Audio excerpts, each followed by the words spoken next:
waaw waaw ah sant lañ koy def kay war koo neexal. c'est bon.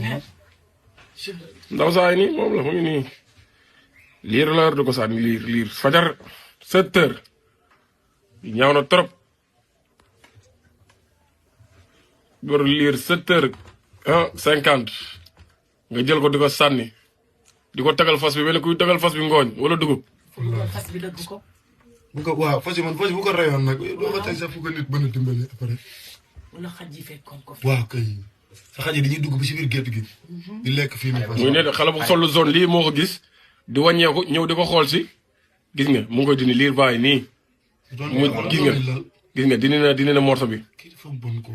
dindi na morso bi gis nga teg na ko daa bëgg a teg liir bi nag léegi xale bu sol zone da koo xel mati ni kii am na lu mu yor. xale bi dem di wàññeeku pour di xool lu mu yor mu gis xale bi daw jug. xale bi léegi day rey bañ xale bi gis ko xale bi léegi mu ñëw. xam nga woon fii am na ay caméra moo tax xam nga ko.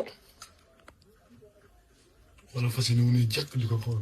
non fas bi sax waaru na dafa waaru lii jur doom ni mu méttee nga ñëw di ko sànni.